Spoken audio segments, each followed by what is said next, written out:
Plano de Estudo Tutorado, PET, o primeiro ano, volume 5, Química. Semana 1, tema nosso é a ligação metálica. Então, o objetivo é compreender este modelo de ligação. Então, o que é a ligação para os átomos, inicialmente? Observando o comportamento dos gases nobres, que é aquela última coluna da tabela periódica, os cientistas observaram que eles têm uma tendência em não formar ligações. Por quê? Porque a camada de valência, a última camada que eles têm, elétrons, ela tem, em geral, 8 elétrons na última camada. A exceção é o hélio, que só tem uma camada, então ele só pode ter 2. Então, de forma geral, os átomos que não são gases nobres, eles vão procurar se combinar para chegarem a essa estabilidade, para ter 8 elétrons na última camada. Essa é a teoria do octeto, que explica como são feitas as ligações. Então, no tema de hoje, nós vamos ver um tipo de ligação que é a ligação metálica. Então, o texto 1 da apostila começa falando da história do alumínio. Ele vem aí da palavra alumen, que hoje nós temos aí um sal de alumínio que é denominado como alúmen. É o sulfato de alumínio. Ele é conhecido há muito tempo atrás, há mais de 7.000 anos. O pessoal da região ali, que hoje é o Iraque, Mesopotâmia, produzia cerâmicas com grande teor de alumínio. 4.000 anos atrás, os egípcios e os babilônicos também usavam os compostos de alumínio como ingrediente de vários outros produtos, sejam químicos ou medicinais. Aqui nas imagens eu coloquei 4 formas da utilização do alumínio. A primeira é um dissipador de calor, utilizado em componentes eletrônicos. Aqui uma roda de alumínio. Aqui uma cafeteira italiana. Vocês podem ver que o brilho dela está bem pouco. O dissipador brilha um pouquinho mais, a roda aqui está brilhando mais. E aqui a última forma, que é a que a gente usa bastante também, que é na forma de latas de bebidas refrigerantes. Então é o mesmo material, nós podemos ver diferentes usos, diferentes formas e diferentes brilhos também. Aqui um pouco da história de como ele foi isolado, descoberto como alumínio em si, porque aqueles usos que o texto falou inicialmente, eles usavam o material, mas não tinha ele isolado ainda. Então começou em 1807, o Sr. Humphrey Davy, só que ele não conseguiu separar o alumínio, não conseguiu purificar até ter alumínio puro. Isso foi feito em 1825 pelo Sr. Ørsted.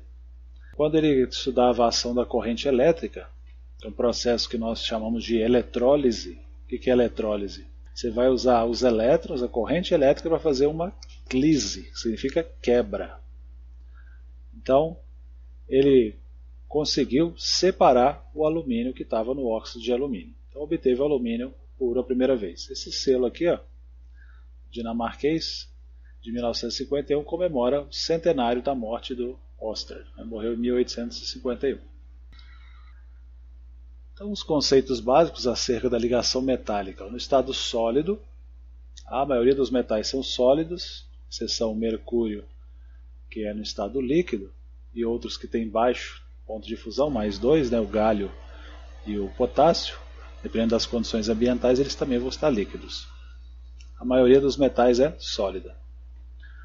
Os átomos dos metais e alguns semimetais se agrupam de forma geometricamente ordenada. Aqui nós estamos vendo, tem linhas e colunas aqui, eles estão ordenados aqui. Dando origem a essas células, essa unidade básica aqui que está desenhada, ou grades ou retículos cristalinos, qualquer um desses nomes serve. Retículo cristalino é quando nós utilizamos esse nome, é quando a estrutura é bem definida. Vendo que tem aqui, todos os átomos estão alinhadinhos. Se tivesse tudo bagunçado, nós chamamos de amorfo, ou seja, sem forma. A principal característica é que ele conduz fácil eletricidade. Por que dessa facilidade? Eles explicam isso com esses elétrons aqui, essas bolinhas pequenas aqui. São os elétrons chamados de elétrons livres, formam um mar de elétrons. São os elétrons da camada de valência do metal que estão aqui, soltos em volta. Então é muito fácil entrar um elétron e ele se deslocar. Por quê? Porque os elétrons têm uma grande mobilidade. o que não acontece nos isolantes. O isolante normalmente é aquele que tem ligações químicas em que o elétron está bem preso, ou seja, ele impede a passagem da corrente elétrica. Liga metálica são uniões de dois ou mais metais, podendo ainda incluir semimetais ou não metais, mas sempre com predominância de elementos metálicos. Propriedades dos metais: brilho metálico. Se você polir o metal, ele vai ficar muito reflexivo. Tem um brilho característico metálico. Condutividade térmica e elétrica, bons condutores tanto de calor quanto de eletricidade. Lá no slide inicial, vocês viram que eu coloquei um desenho de um dissipador de equipamento eletrônico. Se ele não fosse um bom dissipador, ele não seria usado, né? A intenção ali é o quê? É o calor passar rapidamente pelo dissipador para não permitir que o circuito aqueça. Tem densidade elevada, ou seja, grande massa num pequeno volume. Temperatura de fusão e ebulição elevados. Resistência à tração, resistência à força que é feita sobre eles. Maleabilidade, o metal com facilidade é posto na forma de lâmina. E ductibilidade, ele pode ser colocado na forma de fios. Aqui uma sequência, o infográfico, fala o seguinte: no elemento metálico ele vai ter de 1 a 3 elétrons na camada de valência. Tá? Isso é a média. Tem metais que têm valência 4 ou maior. Tá? Tem até valência 7 aí. Mas são muito poucos, por isso a gente considera a maioria que é de 1 a 3. São muito eletropositivos, ou seja, a tendência é perder os elétrons da camada de valência e formar cátions. Então esses elétrons da camada de valência vão ser liberados, são os elétrons chamados livres, né, livres entre aspas.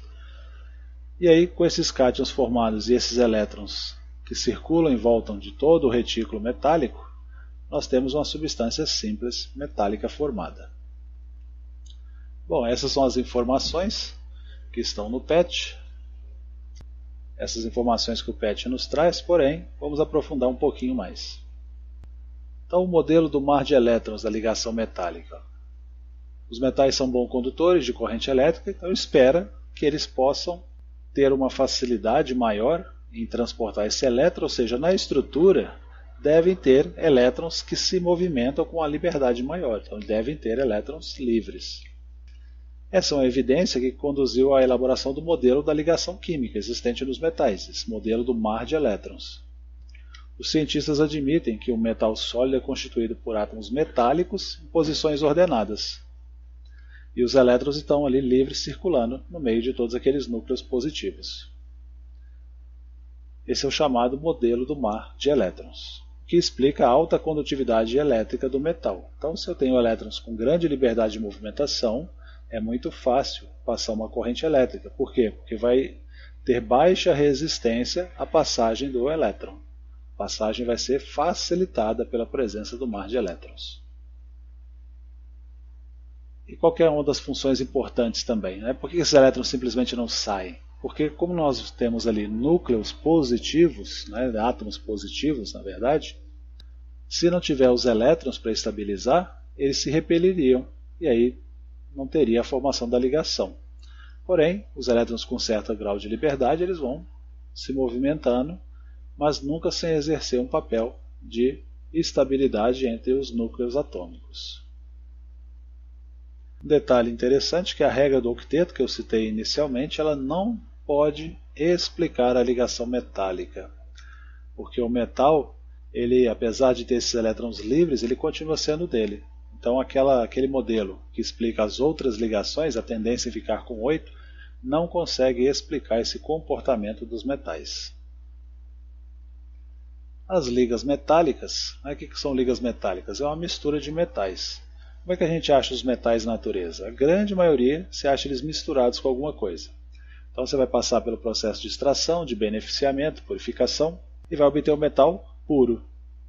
Depois nós fazemos misturas com esses metais para obter as chamadas ligas metálicas. Parece até estranho, né? O metal estava junto com alguém, aí você separa para depois misturar. Porém, essa mistura para formar as ligas, ela é pensada, ou seja, eu vou fazer uma liga por causa de uma determinada propriedade que a liga me dá e que os metais separados não têm. Então é uma melhoria que é feita quando a gente forma uma liga metálica. Aqui no exemplo a imagem do anel de ouro, aqui uma medalha de bronze e aqui um zíper feito em latão. Bom, aqui algumas ligas metálicas, as mais representativas. Primeiro ali o ouro 18 quilates. Na joalheria nós temos uma unidade de medida um pouco diferente. O ouro, quando você vai fazer uma peça, pela composição que ele tem, ele é misturado com outros materiais e essa escala da pureza do ouro varia até 24. 24 quilates seria o ouro puro. A maioria das joias se apresenta como ouro 18, que é aquele ouro mais amarelo. O ouro um pouco mais avermelhado é o ouro 15. Então existem algumas alianças que têm um teor de cobre muito maior, o que é normalmente usado, então a joia começa a pegar as características do cobre, começa a ficar da cor mais avermelhada. Tem também o ouro 21, que tem 21 partes de ouro e 3 partes de outros materiais, porém ele forma joias muito frágeis. O ouro é muito maleável, então facilmente a gente consegue amassar essas joias aí, mesmo sem a intenção. O ouro 18 quilates ele pode ter duas composições diferentes. Ele pode ter 75% de ouro, 13% de prata e 12% de cobre, ou 75% de ouro e 25% de cobre. Aqui no caso esse que tem a adição de prata, também o material é um pouco mais caro, porque tem um outro metal aqui com valor relativamente diferenciado. Outra liga é o bronze. Nós vamos ter aí que a principal propriedade é a resistência ao desgaste, a não ser corroído, a não enferrujar, sendo muito usado para produzir sinos, medalhas, moedas e estátuas. Então a resistência que ele tem a enferrujar, a reagir com o oxigênio, formando óxido, é uma propriedade muito interessante para os materiais que precisam ser expostos, por exemplo. Fazer uma estátua de bronze, ela é mais resistiva, tem resistência maior a enferrujar, a oxidar, por causa da presença do oxigênio no ar e também da água na atmosfera. Depois nós temos o latão. O latão tem como principal propriedade a alta flexibilidade, podendo ser usado em instrumentos musicais de sopro, como o trompete, a flauta, o saxofone. Peças de máquina, produção de tubos, armas, torneiras, etc. Então, uma liga também com uma propriedade específica para ser aplicada. O amálgama dentário, que já caiu em desuso, ele era utilizado por causa da sua grande resistência à oxidação, à corrosão e maleabilidade. Ele era muito utilizado em obturação de dentes. Então, quando você removia a cárie, você fazia aquela obturação. Um efeito colateral é porque o amálgama ele é cinza. Então, a pessoa que tem muitas obturações, fica aquele monte de pontos cinzas nos dentes dela. Atualmente é um outro composto que imita a cor do dente. Então é mais difícil de perceber essas alterações quando tem a mesma cor. E por que caiu em desuso o amálgama? Porque na composição dele tem mercúrio. Mercúrio é um metal que é associado a problemas de câncer. Então, para evitar esse tipo de problema, substituiu-se por outro tipo de material. Pessoas que têm amálgama também reportam que quando elas mastigam alguns metais, por exemplo, você morder a colher, o garfo, ou até um pedaço de alumínio, elas sentem um choque. Isso se dá por causa da corrente elétrica que é gerada ali na hora que ele morde, entre o material que está sendo mordido e o amálgama. Uma outra liga, chamada liga de Wood, liga de bismuto ou liga de metal fusível, é aquele fiozinho que a gente vê dentro dos fusíveis. A principal propriedade é que ele tem baixa temperatura de fusão, em torno de 68 graus, sendo usado em fusíveis elétricos de chuveiro e de ferro elétrico. Quando a intensidade da corrente elétrica é muito alta, o que vai acontecer? Aquele fiozinho ele vai fundir, e aí vai quebrar o filamento e vai impedir a passagem de corrente elétrica e a queima do equipamento. Então é um sistema de segurança. A solda, que é a principal propriedade que nós usamos, que tem um baixo ponto de fusão, para fazer os contatos elétricos. Então, quando o soldador fecha o circuito, que ali tem uma passagem de corrente elétrica e causa um grande aquecimento muito rápido, você vai fundir, vai derreter a solda e aí depois ela solidifica naquele lugar, fazendo a junção das peças que você quer. Tem também o magnálio, que é a propriedade que nos interessa, é que ele é bastante leve, então ele é utilizado em peças de aviões e de automóveis. O aço, que dentre todos aqui é o que tem a maior aplicação, ele é usado na fabricação de estruturas metálicas, especialmente construção civil, que tendem a sofrer mais tração. Ele é encontrado em panelas, pregos, parafusos, portas, portões, palha de aço, etc. Então a grande resistência à tração do aço torna ele um material muito bom de utilização, principalmente na construção civil. Quando você precisa içar, levantar um material muito pesado, você usa um cabo de aço, porque ele tem uma grande resistência à tração, então a chance dele romper é menor do que outro material. O aço, chamado inox, inoxidável, é um aço que não oxida, que não enferruja. E para ter essa propriedade, são adicionados aí ao aço cromo e níquel. Ele é um bom material para a produção de utensílios domésticos, instrumentos de construção civil e peças para automóveis e indústrias. A liga de níquel-cromo ela tem uma condutividade elétrica baixa e elevada dureza, usado para fabricar resistências de ferros elétricos e chuveiro elétrico. Como assim? Porque se o metal é um bom condutor de elétrons, por que você vai usar dois metais para funcionar como resistência, ou seja, para ter dificuldade de passar elétrons? Então, quando esses dois metais são combinados nessa proporção 60% de níquel e 40% de cromo, existe uma dificuldade grande em que o elétron enfrenta ao passar por essa liga metálica. Se o elétron tem que fazer mais força para passar, ele precisa de mais energia e com isso essa energia vai ser dissipada na forma de calor.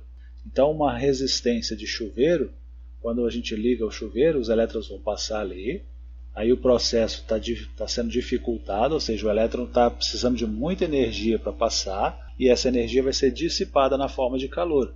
Esse calor é absorvido pela água e essa água vai ser aquecida, tomamos o banho quente. Propriedades das substâncias metálicas, nós temos aí o brilho metálico. Quando a gente pole o metal, ele reflete muito bem a luz, ele tem um brilho característico metálico. Alta condutividade térmica e elétrica, propriedades que devem aos elétrons livres. Então, os elétrons ali se movimentando conseguem transportar a energia elétrica com facilidade. Como eu falei antes, é um fluxo de elétrons, então se a passagem está facilitada, o fluxo passa com facilidade. E condutividade térmica, por quê? Porque o elétron carrega energia, essa energia pode ser dissipada na forma de calor, então ele transporta essa energia com grande facilidade por causa da mobilidade. Tem alto ponto de fusão e ebulição, com essas três exceções, que o mercúrio tem ponto de fusão 39 graus, o gálio 30 e o potássio 63. Fora isso, todos os outros têm altos pontos de fusão e de ebulição. Devido a essa propriedade, também a boa condutividade térmica, alguns são usados em panelas e radiadores de carro. Tá? Então é interessante que ele não funda, né? O carro esquenta quando a gente está utilizando o carro, o motor está ligado. Então, se for um material que funde com facilidade, o motor vai derreter, vai fundir e você vai perder o motor. Então tem que ser material que tem alta resistência a essa fusão, ou seja, é um material que vai ter um ponto de fusão alto. Maleabilidade é um metal que tem a propriedade de ser transformado em lâminas, tá? Com facilidade. O metal mais maleável é o ouro, permite obter lâminas com espessura, olha aí, de 0,00001 centímetros. Por isso que eu falei mais cedo, que a gente usa as joias de ouro, normalmente ouro 18 quilates. Por quê? Para ter um alto teor aí de cobre, para dar resistência, porque o ouro é muito macio. Ductibilidade é a propriedade que a gente tem nos metais de fazê-los na forma de fios. O fio de ouro é o que a gente consegue colocar um diâmetro menor aí, o ouro é o mais dúctil. 1 grama de ouro dá para a gente fabricar 2.000 metros de fio, tá bem fininho. Resistência à tração é o ferro, o elemento puro aí que tem essa maior resistência, só que na forma de aço, ou seja, combinado com carbono, ele tem uma grande resistência à tração. A gente, como eu falei anteriormente, tem os cabos de aço são usados para isso. Então aqui a aplicação é utilizada em cabos de elevadores e construção civil. Aqui algumas imagens para a gente ver a diversidade de formas que nós podemos colocar os metais por causa das características de ser dúctil e maleável. Aqui são talheres metálicos, porcas, parafusos e roelas. Aqui uma esfera metálica, é aqui uma grade, olha como o metal foi totalmente torcido. Então essa propriedade de poder ser moldado à sua forma gera muitas aplicações.